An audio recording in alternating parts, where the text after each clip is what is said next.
ನಮಸ್ತೆ ಫ್ರೆಂಡ್ಸ್, ಅಕ್ಷಯ ಪಾತ್ರ ಅಡುಗೆ ಮನೆಗೆ ನಿಮಗೆಲ್ಲರಿಗೂ ಪ್ರೀತಿಯ ಸ್ವಾಗತ. ದೀಪಾವಳಿ ಹಬ್ಬ ಹತ್ರದಲ್ಲಿ ಬರ್ತಾ ಇದೆ. ಎಲ್ರಿಗೂ ದೀಪಾವಳಿ ಹಬ್ಬದ ಹಾರ್ದಿಕ ಶುಭಾಶಯಗಳು. ದೀಪಾವಳಿ ಹಬ್ಬಕ್ಕೆ ಸ್ವೀಟ್ ಬಾಕ್ಸ್ ತರುವಾಗ ಅದರಲ್ಲಿ ಕಂಪಲ್ಸರಿ ಮಕ್ಕಳಿಗೆ ಬೇಕಾದಂಥ ಒಂದು ಸಿಹಿ ಇದ್ದೇ ಇರ್ತದೆ, ಅದು ಕಾಜು ಬರ್ಫಿ. ಕಾಜು ಬರ್ಫಿಯನ್ನು ಹೊರಗಿನಿಂದ ತರುವ ಬದಲು ಸುಲಭವಾಗಿ ಮನೆಯಲ್ಲಿ ಮಾಡುವ ವಿಧಾನವನ್ನು ಇವತ್ತು ತೋರಿಸ್ತಾ ಇದ್ದೇನೆ, ನೋಡೋಣ ಬನ್ನಿ.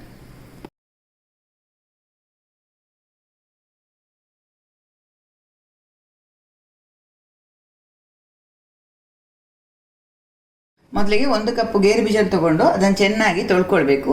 ತೊಳೆದು ನೀರಲ್ಲಿ ನೆನೆಸ್ಕೊಳ್ಬೇಕು. ಗೇರು ಬೀಜ ಈ ಥರ ಚೆನ್ನಾಗಿ ತೊಳ್ಕೊಳ್ಬೇಕು.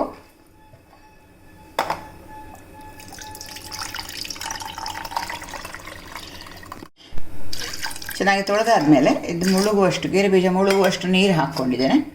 ಆಮೇಲೆ ಒಂದು ಸ್ವಲ್ಪ ಹಾಲನ್ನು ಕೂಡ ಇದಕ್ಕೆ ಸೇರಿಸ್ಕೊಳ್ತಾ ಇದ್ದೇನೆ. ಹಾಲು ಹಾಕೋದ್ರಿಂದ ಗೇರು ಬೀಜ ಬೆಳ್ಳಗಾಗ್ತದೆ ನೆನೆಯುವಾಗ. ಹಾಗಾಗಿ ಹಾಲು ಸ್ವಲ್ಪ ಸೇರಿಸಿ ಕಲಸಿ ಇದನ್ನು ಮುಚ್ಚಿ ನೆನೆಸಿಡ್ತೇನೆ. ಇದೊಂದು 2 ಗಂಟೆ ನೆನೆಯಬೇಕು. ಚೆನ್ನಾಗಿ ನೆನೆದಿರೋಂಥ ಗೇರು ಬೀಜವನ್ನೀಗ ರುಬ್ಬಬೇಕು, ಗ್ರೈಂಡ್ ಮಾಡಬೇಕು. ನೋಡಿ, ಇದು ಉಬ್ಬಿ ಚೆನ್ನಾಗಿ ಈ ಥರ ಸಾಫ್ಟ್ ಆಗಿದೆ. ಈಗ ಇದನ್ನು ರುಬ್ಬಿಕೊಳ್ತೇನೆ. ಈ ನೀರನ್ನು ಸ್ವಲ್ಪ ಬಳಸ್ಕೊಳ್ಬೋದು ರುಬ್ಬಲಿಕ್ಕೆ. ಇದರಲ್ಲಿ ಸ್ವಲ್ಪ ಹಾಲಿನಂಶ ಸಹ ಇದೆ, ಹಾಗಾಗಿ ಇದನ್ನು ಹಾಕಿ, ಜಾಸ್ತಿ ಬೇಡ, ಸ್ವಲ್ಪ ಹಾಕಿ ರುಬ್ಬಿಕೊಳ್ತೇನೆ. ನುಣ್ಣಗೆ ಪೇಸ್ಟ್ ಮಾಡ್ಕೊಳ್ತೇನೆ. ಚೆನ್ನಾಗಿ ರುಬ್ಬಿದ ಪೇಸ್ಟನ್ನು ಈಗ ಒಂದು ದಪ್ಪ ತಳದ ಬಾಣಲೆಗೆ ಹಾಕ್ಕೊಳ್ಬೇಕು. ಅದಕ್ಕಿಂತ ಮೊದಲು ಒಂದು ಸ್ವಲ್ಪ ನೀರು ಹಾಕ್ಕೊಳ್ತೇನೆ. ಇದು ನೆನೆಸಿಟ್ಟಂಥ ನೀರಿದೆಯಲ್ಲ, ಅದನ್ನು ಹಾಕ್ಕೊಳ್ತೇನೆ. ಆಮೇಲೆ ಈ ಪೇಸ್ಟನ್ನು ಹಾಕ್ಕೊಳ್ತೇನೆ.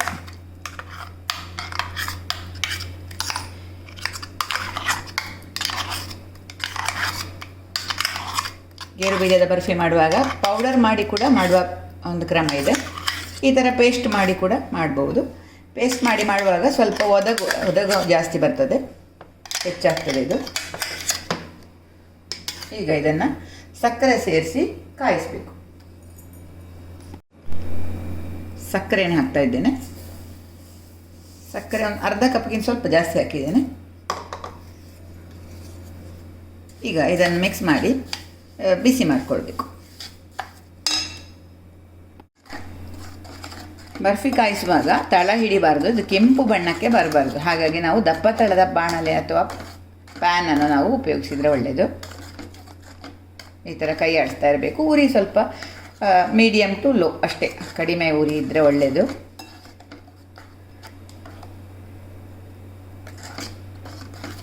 ಸಕ್ಕರೆ ಎಲ್ಲ ಕರಗಬೇಕೀಗ.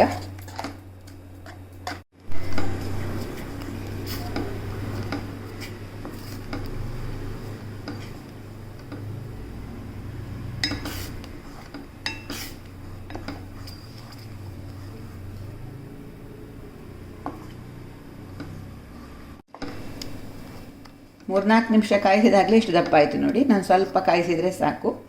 ಇದು ತುಂಬ ಗಟ್ಟಿಯಾಗುವ ತನಕ ಕಾಯಿಸ್ಕೊಳ್ಳೋದು ಬೇಡ, ಯಾಕಂದರೆ ಬರ್ಫಿ ಮತ್ತು ಅದು ಸಹ ಗಟ್ಟಿ ಆಗ್ತದೆ. ಹಾಗಾಗಿ ಈ ಗೋಡಂಬಿ ಬರ್ಫಿ ಸಾಫ್ಟಾಗಿ ಇರಬೇಕು. ಸ್ವಲ್ಪ ಕಾಯಿಸಿದರೆ ಸಾಕು. ಕೇವಲ 2 ವಸ್ತುಗಳಿಂದ ರುಚಿಕರವಾದ ಖಾದ್ಯ ರೆಡಿ ಆಗ್ತದೆ ಹಬ್ಬಕ್ಕೆ.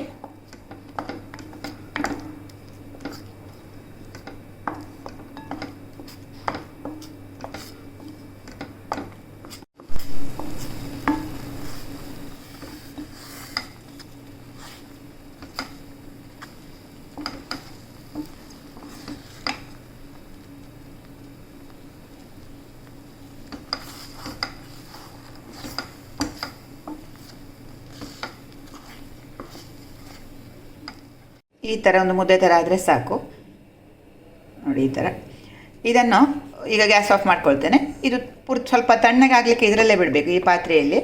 ತಣ್ಣಗಾದ ಮೇಲೆ ತುಪ್ಪ ಸವರಿದ ತಟ್ಟೆಗೆ ಅಥವಾ ಬೇಕಿಂಗ್ ಶೀಟಿಗೆ ಹಾಕಿ ಸ್ಪ್ರೆಡ್ ಮಾಡಿಕೊಳ್ಬಹುದು. ಮಿಶ್ರಣ ತಣ್ಣಗಾಯಿತು.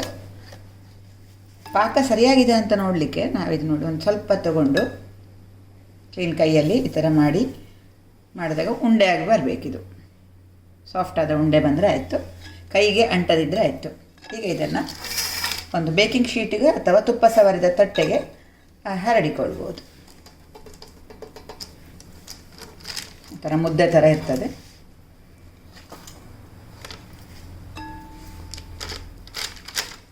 ಬೇಕಿಂಗ್ ಶೀಟಲ್ಲಿ ಹೀಗೆ ಆ ಕಡೆ ಈ ಕಡೆ ಮಾಡ್ಕೊಳ್ಬೋದು. ಅಥವಾ ಒಂದು ಚಪಾತಿ ರೋಲಿಗೆ ಸ್ವಲ್ಪ ತುಪ್ಪ ಹಚ್ಚಿಕೊಂಡು ಈಗ ಮಾಡಿದ್ರೆ ಶೈನಿಂಗ್ ಸಹ ಬರ್ತದೆ ನಮ್ಮ ಬರ್ಫಿಗೆ.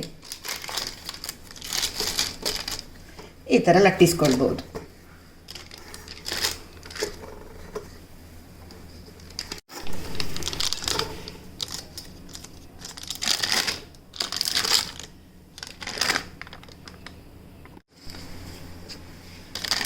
ಇದರ ಮೇಲಿಂದ ಬೇಕಾದರೆ ಸಿಲ್ವರ್ ಫಾಯಿಲನ್ನು ಹಾಕ್ಕೊಳ್ಬೋದು, ಅಂಟಿಸ್ಕೊಳ್ಬೋದು.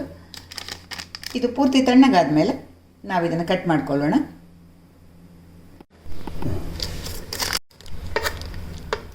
ಬರ್ಫಿ ತಣ್ಣಗಾಗಿದೆ, ಈಗ ಕಟ್ ಮಾಡ್ಬೋದು. ಸಾಮಾನ್ಯವಾಗಿ ಡೈಮಂಡ್ ಶೇಪಿಗೆ ಕಟ್ ಮಾಡ್ತಾರೆ, ಅದೇ ಥರ ನಾವು ಸಹ ಮಾಡೋಣ.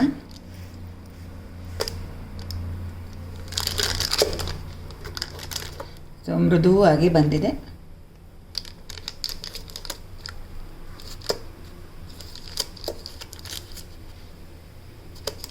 ಪರ್ಫೆಕ್ಟ್ ಕಾಜು ಬರ್ಫಿ.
ಸ್ನೇಹಿತರೆ, ನಮ್ಮ ಚಾನೆಲ್ನ ಪ್ರೋತ್ಸಾಹಕ್ಕಾಗಿ ವಿಡಿಯೋವನ್ನು ದಯವಿಟ್ಟು ಶೇರ್ ಮಾಡಿ, ಹಾಗೂ ಹೊಸಬರಾಗಿದ್ದಲ್ಲಿ ಸಬ್ಸ್ಕ್ರೈಬ್ ಮಾಡ್ಕೊಂಡು ನೋಡಿ. ನಿಮಗೆ ವಿಡಿಯೋ ಇಷ್ಟ ಆಗಿದ್ದಲ್ಲಿ ಒಂದು ಲೈಕನ್ನು ಖಂಡಿತ ಒತ್ತಿ.